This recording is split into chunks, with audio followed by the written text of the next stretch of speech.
Hello, everybody. Welcome back to the NBA Front Office YouTube channel. Things are really heating up around the NBA. The rumors, they started flying today. Of course, we had Shams Charania put out a piece with a ton of information. Adrian Wojnarowski and Zach Lowe hopped on the air too. I don't think it was a coincidence that the Shams stuff came out right before Woj and Lowe were going on the air. We've got the battle of the newsbreakers, but we've got a ton of stuff to break down regarding how all this can happen around the league. Keith, man, I just love it. I love this time of year. I love the endless possibilities, and I love how active the NBA offseason always seems to be. Yeah, and I needed it this morning. I woke up early to watch Team USA. Oh, I paid for Peacock Premium to be able to do it. We could spend hours of me griping about that whole process, but we won't. And then, of course, they lost to France, and I was, what a mess. extremely bummed out. And then the news cycle started, and I was right back in on the NBA and excited. So yeah, a lot of stuff today. The headliner Bradley Beal. Yeah. We've talked a lot about Bradley Beal on this show, but basically the news today, Shams had it, and then Woj and Lowe both reported he's going to take the weekend to think about his future with the Wizards and his future in general, and then decide what he wants to do. It seems like Beal has an understanding of if he wants a trade, he should put it out there by the draft, so that if anything's going to happen involving draft picks, it's able to be done and happen that way. And then there were some teams listed as teams he might be probably interested in, and in that, but it was all speculation at that point. Nothing. He hasn't put out a list or anything because he hasn't even asked for a Right. trade yet. So we'll more just let's keep monitoring Bradley Beal, but it sounds like we might have news one way or another on that probably here within the next couple of days. Yeah, within a few days, we should have an idea whether or not he wants out of Washington. I would imagine he does ask out just looking at the Yeah, I situation, think so. but you never know, right? I mean, there's some guys. Look at Damian Lillard for years has just said no, I want to stay in Portland, and has dug his heels in. Now maybe he's finally getting to that breaking point. Will Bradley Beal do the same thing where he spends a few more years in Washington? It's possible, but I feel like we're more likely going to see him say, you know what, if I ask out now, then the Wizards can actually get something for me instead of me just leaving in free agency. Maybe that kind of helps them out because he does. I don't think he has any ill will towards the franchise No. or anything like that. He wanted to make things work there, but if it's clear that it's not going to, then it might be best for him and maybe even best for the Wizards as well that they part ways.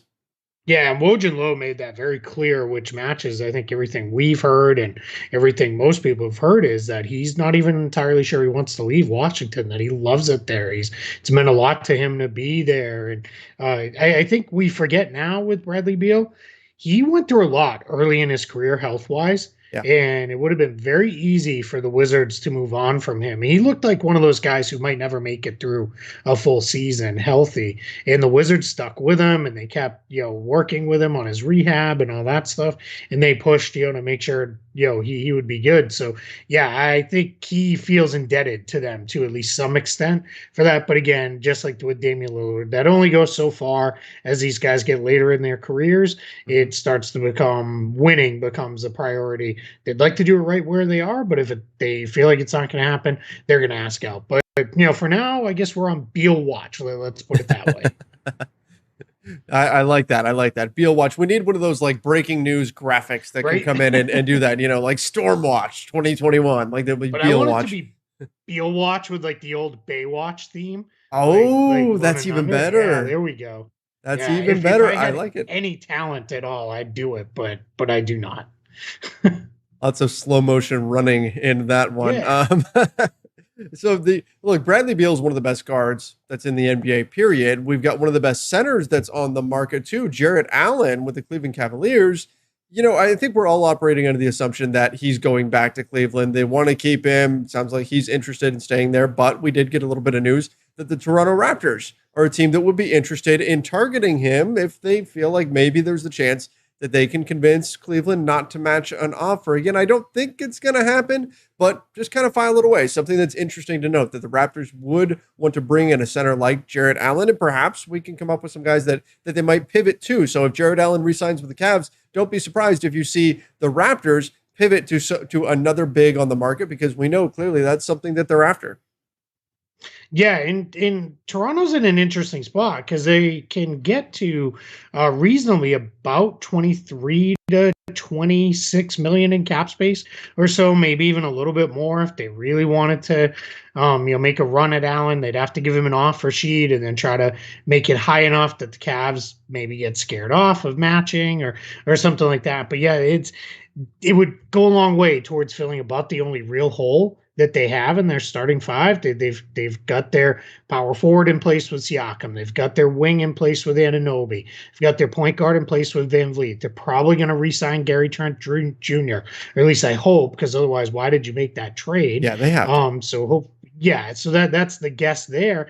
And then Allen, if they could make a run and get him, now your starting five is filled out, and that's a pretty good starting five in Hmm. the East. You'd need to do a lot towards depth on that. But yeah, so this is, yeah, I guess, say my ears are perked up a little bit. I don't think he gets away from Cleveland just because Cleveland made sure to jump in that trade Yeah. with the Nets and Rockets and Pacers to kind of steal him away. And they did give up the Bucks first rounder, which wasn't a very great pick, but No. they gave that up to get Allen. So I do think we're going to see him stay right there. But maybe Toronto could push a high enough offer sheet that Cleveland says, I don't know about this.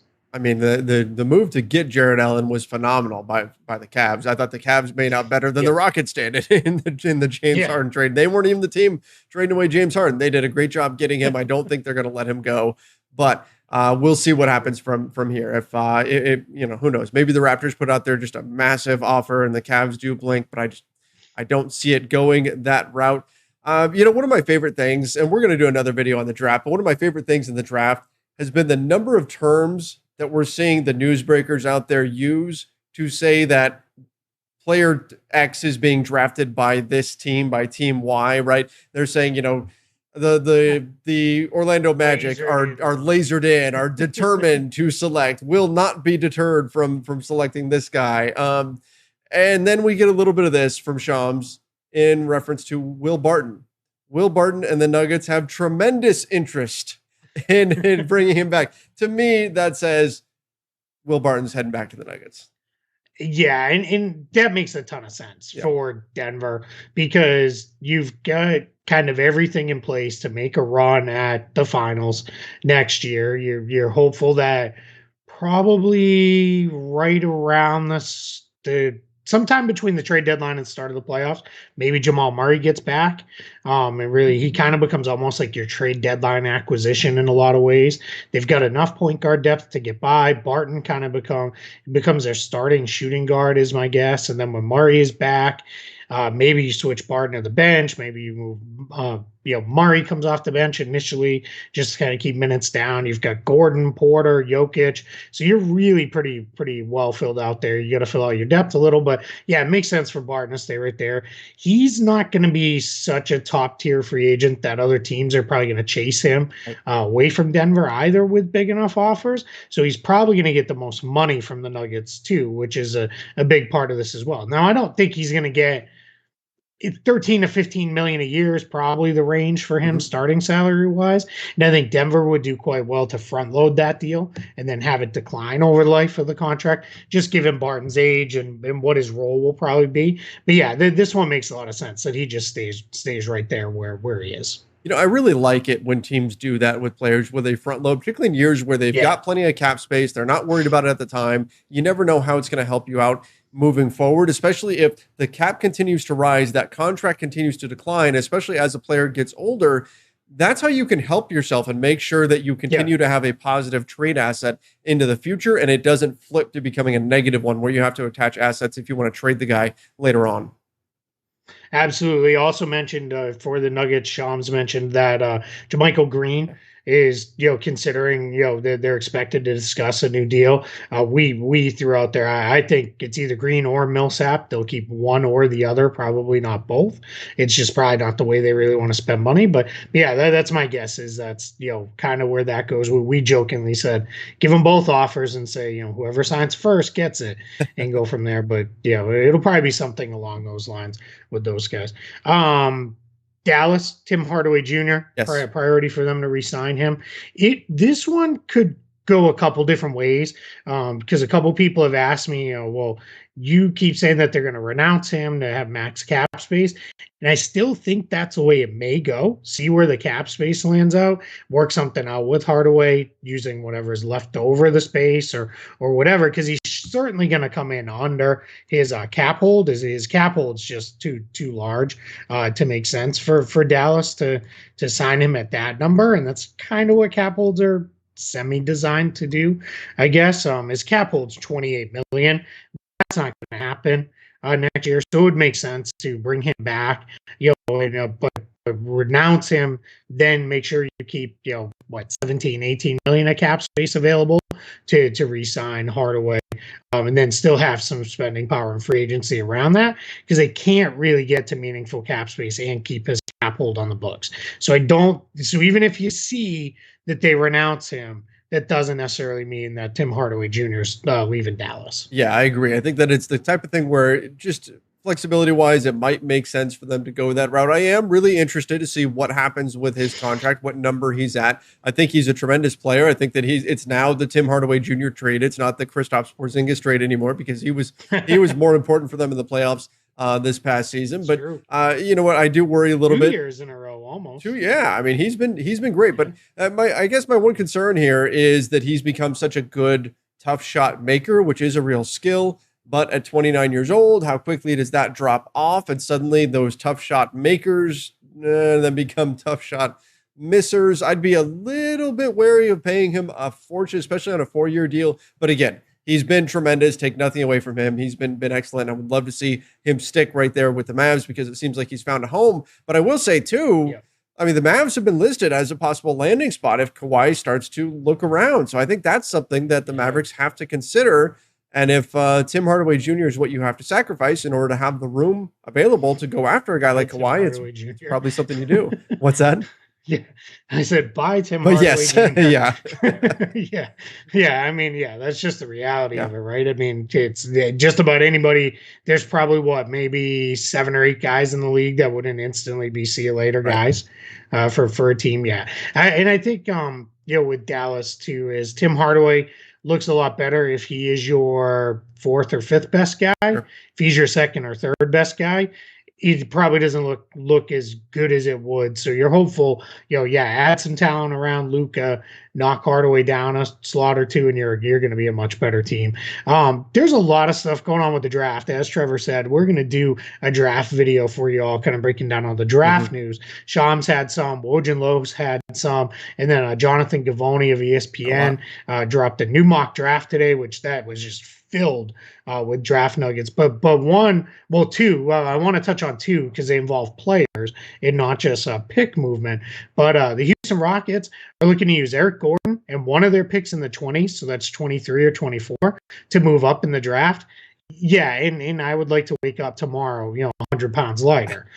It's just, it's not, I mean, come on. What are we doing here? That blew my mind. One of those picks to get off Eric Gordon. Yeah, that was my thought too. I'm like, where is this coming from? Eric Gordon gets you to move up. Eric Gordon and 23 or something gets you to move up in the draft. How? In what world is that the case? I couldn't believe it, but maybe it's just wishful thinking on the Rockets' part. Maybe. Yeah. And even then, it doesn't make sense. And the challenge is, right, Eric Gordon's age, injury history, and contract, none of those things are conducive to just him, adding value in a trade.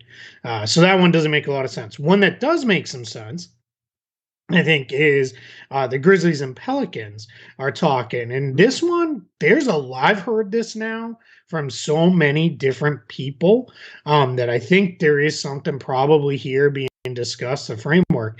And the idea here is the Grizzlies are a swing team this summer. And what I mean by that is if they decline Justice Winslow's team option, which sounds like they're leaning towards doing, then they can get to 22 million in cap space. So what it sounds like they're going to do is, versus spending a bunch of that on a free agent who maybe they like, maybe they don't like, and kind of cluttering up their books, they may use that to take on Eric Bledsoe's contract along with the 10th pick and then send back the 17. So they would move up 7 slots and take on Mm, Bledsoe, which then would free a lot of things up for the Pelicans to do because that changes their salary picture pretty significantly. They could get into the cap space. We've already discussed they were one of the teams rumored for Kyle Lowry. Then it maybe they could get into a range where it doesn't have to be a sign and trade necessarily to send Lowry in there. They could get to the cap space to do it outright. So that's just something to kind of keep an eye on, that whole situation there. And this is one of those ones where when you hear it initially, you're probably like, why do the Grizzlies want Bledsoe? They don't. They want the 10th pick right. instead of the 17th. And they're looking at it as Bledsoe is not so bad that it's, that downgrade 7 picks is worth it, for them. So just something to keep an eye on when we hear that many Yeah, I things, mean that many places. and that's the type of thing where they've obviously got someone that they believe will be there at 10, that they really like, that they don't think Yeah. will be there at 17, Yeah. and it's worth bringing in Bledsoe. Exactly. And again, if it's Eric Bledsoe, look, maybe you flip him later on down the road if it's not working out. Maybe it does work out. It's not like it's just a dead money contract, right? He's a guy who actually can play. I mean, you can argue how useful he is right now in the current NBA and everything, but he's a guy who can still provide some things on the floor. So that trade makes plenty of sense to me. Just to kind of Yeah. cap off the Lowry piece of this, came out, I believe this was also from Shams. The suitors for Kyle Lowry appear to be, and this is nothing new, the 76ers, the Lakers, the Mavs, the Pelicans, and the Heat. The Pelicans being the most recent team to really jump into that mix. Well, I guess we haven't heard a lot of Lowry to the Mavs, but again, it makes Yeah. sense as a landing spot. So those look like the Does. teams that are going to be competing for the services of Kyle Lowry. We'll see. Maybe the Pelicans can free up cap space, not have to do a sign and trade if he does want to go to New Orleans. Yeah, the Pelicans could get there, maybe Mavericks. We know they can get there cap space Yeah. wise. Heat, little more difficult, but they could probably get into the range to make it happen. Sixers and Lakers would have to be a sign and trade. Sixers sign and trade becomes very hard because of hard cap issues. They're going to be dancing right around that hard cap, if not over. And then the Lakers, we've kind of discussed that kind of ad nauseum, but it's just one of those things where, they could do it. It's just going to, how do you get there in that? Now, I will say Kyle Lowry feels like a more realistic target using some of the depleted asset base that the Lakers have, only because he's older. Yeah. He's not, he's probably not going to threaten to be an all-star anymore and those kind of things. So he's like a tier 2 kind of guy now versus a tier 1 guy. And that to me feels a little bit more realistic. And then I know you've probably covered it already, but the Lakers were a big part of this piece. Just in case, people don't watch Lakers Nation side, but which you should. Their front office you show should. fans only. Yeah, you should, but watch front office show first and then peruse Lakers Nation, in my humble opinion. But yeah, it is a lot of stuff with the Lakers. And what I found most interesting here, and I'm just curious to get your thoughts real quickly on this, because I'm sure you've already shared them, is it sounds like the Lakers are moving off of the idea of third star. Because, right, as we've hammered home, it's just so hard to get there, to get the Bradley Beal, to get the Damian Lillard, to get to a guy like that. But it sounds like now they've knocked down a tier, which becomes infinitely more doable for them, whether it be Lowry, DeMar DeRozan, Spencer Dinwiddie. And then I thought the Buddy Hield for Kyle Kuzma stuff was kind of interesting too. And I've long held Buddy Hield. I think he becomes unlocked when he's on a team with veteran guys who can kind of tell him, your job is to play start or come off the bench, whatever coach decides, play however many minutes he tells you to, and just shoot. That's all we need you to do. We don't need you to do anything else. And if there's a guy in the league who can go to Buddy Hield and tell him this is what we're going to do, it's LeBron. It's Jared James, Dudley. right? So I think that's how you unlock Buddy Hield to be in the best version that he could be. Okay, yeah, I agree, and I like the target with Buddy Hield. It's one that we've been talking about for weeks over on the LakersNation.com YouTube channel. He makes a ton of sense for the Lakers to go after, using Kyle Kuzma to get there. It's felt like it for a while, but it really does feel like this is probably the offseason that the Lakers finally move on from Kuzma. Just logistically, $13 million, much easier to move that and actually get something in return than back when Kuzma was making $1.5 million or $3.5 million this last season, right? It's a lot easier to move the current contract and get something for him than what he was previously on. So I could definitely see something like that going down. As far as moving off of the third star thing, yeah, just logistically, it's really hard to make that work. I think they'll still explore those possibilities just to see if there's something out there. But you're probably talking about an older guy. Russell Westbrook, Kyle Lowry, Chris Paul, they were rumored to be in the mix for, which Shams shot that down, said it's not going to happen. The Suns won't cooperate with the Lakers, and that's a big part of that. But yeah, look, that's going to be the Lakers strategy, and it feels like when the playoffs ended, everybody said, okay, shooting, go find shooting, please get shooters on this roster, get guys who aren't going to shoot 17% from three in the playoffs. If you watch the first round series against the Suns just said, go ahead. We're going to pack the paint, shoot from outside and beat us. And the Lakers shot from outside, but just, built houses.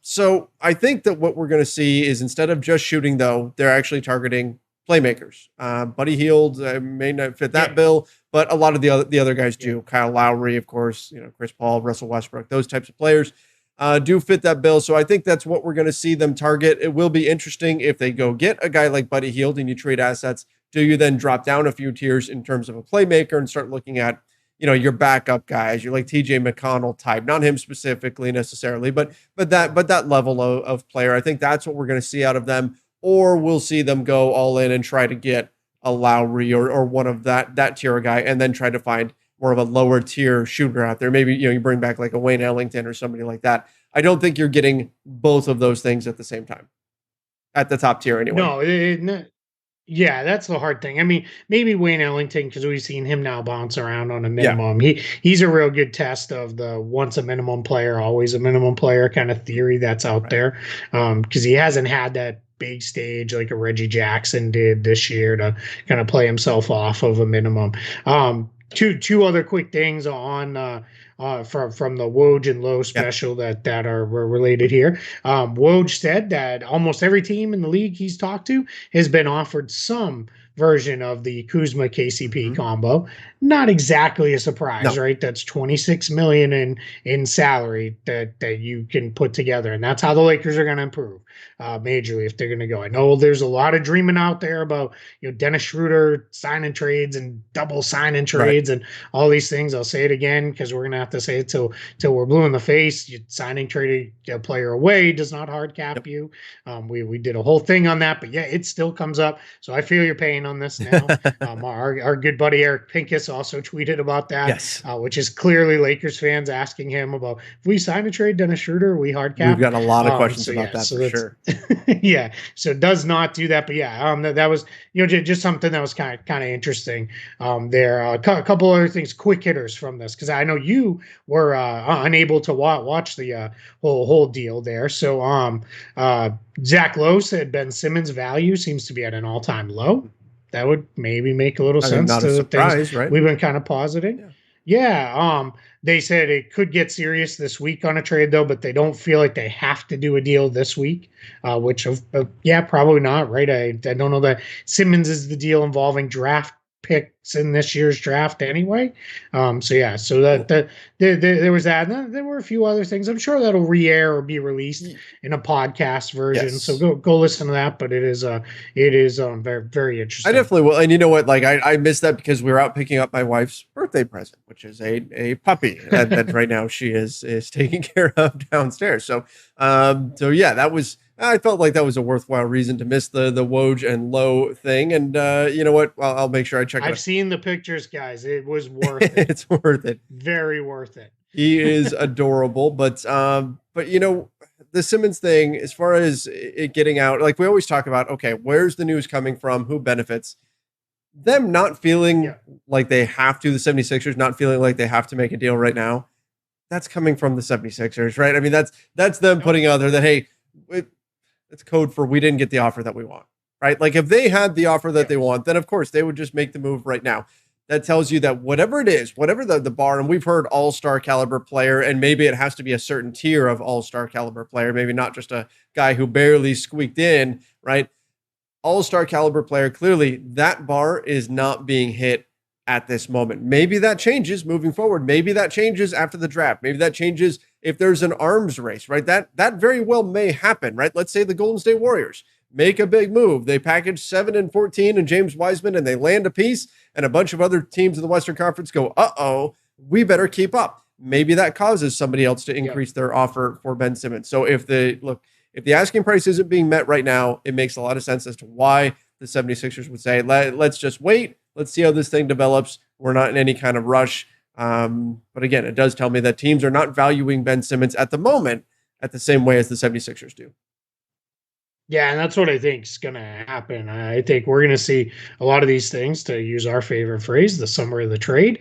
I think we're going to see one, and then somebody else is going to say, "Whoa, wait a minute, they did that. All right, then we got to get involved," and it's just going to be a domino until it's done. And I talked to I talked to a lot of folks on the agent side pretty regularly, and a good amount of folks on the team side, and I had someone from the agent side and someone from the team side both tell me they think there'll be a record number of trades because it's not a very good free agent class. There's not a lot of cap space, and there's a ton of teams going for it. And then the person from the team side also mentioned something that I don't think we've talked about, but his comment was the revenue losses were not as bad, which there was reporting on this recently in the last week or so, as what they were projected to be. So teams feel like, all right, we can spend. We're not as dire straits as we once were, because there was all these thoughts of, all right, well, they've artificially capped how much the cap can go up.